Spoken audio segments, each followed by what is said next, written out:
is Roger505 back with another video, and today we are playing Forza Horizon 3 and we're doing a review on the Saleen S7. So this is a car that I never actually kent was in Forza Horizon 3. I kent it was in Horizon 1, but I never kent fit it actually was. But now I do, so let's get into a review of this thing. This is it's technically a supercar, but wait until you hear it starts and then you might think otherwise. This thing's got 575 horsepower, it's got 570 pounds-feet of torque, and an overweight of 2,756 pounds. Okay, that kind of sounds like a supercar thing. You kind of get a gist. Like, that kind of resembles. By the way, this is 2004, so it's quite all. That resembles a bit supercars from that time. But guess what kind of engine it's got? It's got a 7-litre naturally aspirated Ford V8. 7-litre.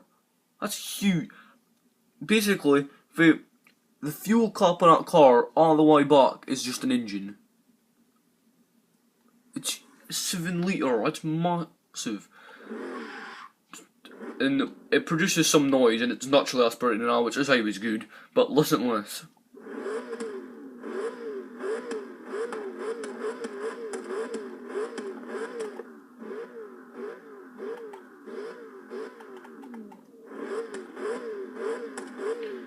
It's got a bit of roar to it.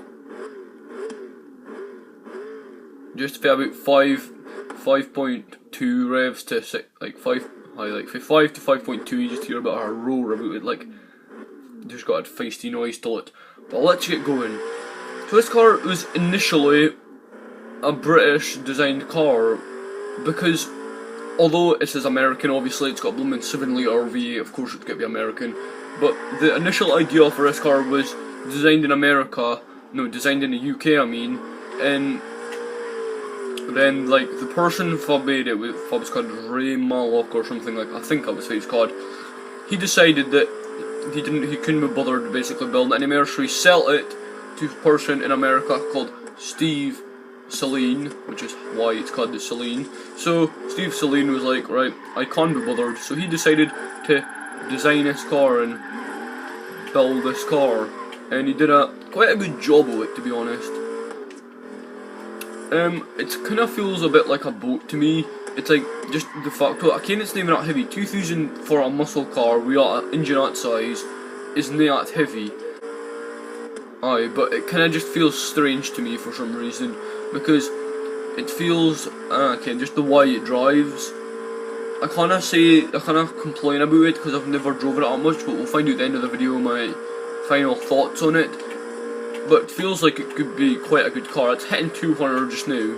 I'm not sure if its top speed is, but we might be able to find out. I would say, I would say it's maybe about 210, 214 or something like that. But another thing I was confused about is the fact that it's got a 7-litre V8, right? How is that only producing 575 horsepower? Like, okay, I'm saying only, that's a lot for a car in general. But for it's got a 7-litre, it's kind of weird that it's only producing that. And I'm going to crash because American understeer.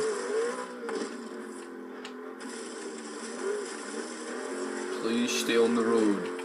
Thank you.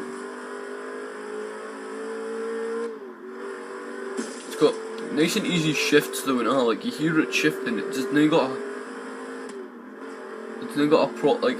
Some of the cars shifting sound a bit funny, but this thing's like really smooth shifting. It might hit twin clutch gearbox, so, and I can it does or nay, but I kind of doubt it does since it's 2004. But the way it's shifting kind of makes me feel like it does, like a GTR's kind of shifting. But we're in the outback just now because oh no, we're in a park just now. We're in the outback because this is kind of for this thing kind of belongs. You can imagine this thing just being in the outback. But it's keeping a skill chain anyway. I wasn't even deliberately trying to get a skill chain and we're keeping it sideways and smiling. So aye, it likes to get its tail out. It isn't it like it's another cars, like I've been driving a few of them recently. It's a car it can grip down when it wants to grip down, but if you want to be sideways, it'll easily let you. Braking. average. I wouldn't say it's very good. Considering this was built initially in the idea was for it to be a track car, and it was a track car. It did set a lot of records on track times, but the brakes didn't seem too. I just got murdered by a warthog. Right, the brakes didn't seem too fantastic to be a track car, but then again, this is 12 years old, so.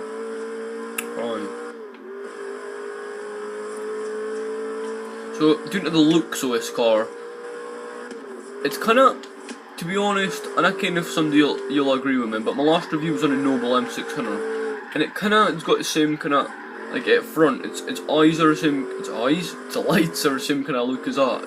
They're kinda a bit flat and they kinda come up the way. They're not, like, the same as in identical, but I mean like the same kinda style, which, as I said in the Noble review, isn't my kind of style. I like a bit sharper kind of lights. Nah, just like flattens. But it doesn't look that bad. And I think I've come up with a nickname for this thing. I think I'm going to call it the Fish. Because if you look, I better stop here because I will murder somebody. Look at this thing's grill. Look how much grills and a cane, I think they're called.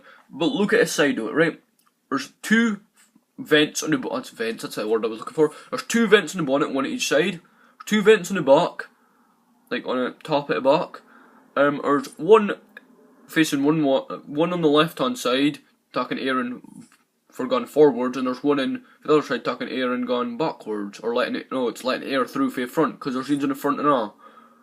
How much blooming vents does it need? Like, obviously, Mr. Steve Saleen, or whatever was it he had decided this thing was going to hit a 7-litre V8, was obviously thinking, if we're building a truck car that's going to hit a 7-litre V8, we're kind of gonna want the engine to be quite cool, like a lot of cooling, because that engine's going to get very warm and toasty. Like, even just us driving just now, I would not like to put my hand anywhere near that engine, because probably get like disintegrated or something. Oh, that was close. And it's got a bit of steering lag, to be honest. It took some. Saved that somehow. It's got a bit of steering lag. It takes a while to kind of kick in fidget steering. It's like you turn the steering and it's like 0.5 a second or something. Like, you would have noticed it on the video, but for me driving, I notice it. And it's just because I played Forza for as long, I notice it. But it's like turn. It's like, hold on a minute. Is that my dear? Oh, I am turning. Okay, at time it just didn't turn full stop. That was not my fault at all. So, since I said this thing was a bit of a boat, let's test how good it actually does in a river. This water is really fooling honest. And I'll show you an interior view here. It's got quite a nice interior actually. I wouldn't mind. It's simple, which is fit you want. The dashes the dials on the dash look a bit weird, and I understand why, but you see there Saleen's badge and that. It's kind of like a Cobra badge, to be honest. But I like his interior, especially like steering wheel. It's just like a nice kind of stereotypical car steering wheel, which is fit you want. It's more kind of a street racing steering wheel if you think of it, because that's what sparkle steering wheels basically look like, the same as that. So, it's looking cool. Oh, I didn't want. Oh no! I didn't want to see the bonus board.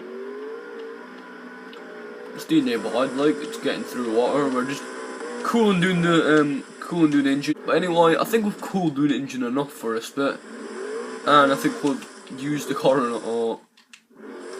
Okay, we better do one final little off-road test. I would say this thing would be quite good at off-road, because obviously it's got the power and it can drive. So it would manage neighbour off-road as long as you've got power. Okay, maybe in a rally circuit we got steering problems I was speaking about, but just for an average off-roader, it would be neighbour. So I want to thank you very much for watching this video, because we'll end it off here. And from me on the extremely big engined wrong review, the Saleen S7, 10, 4.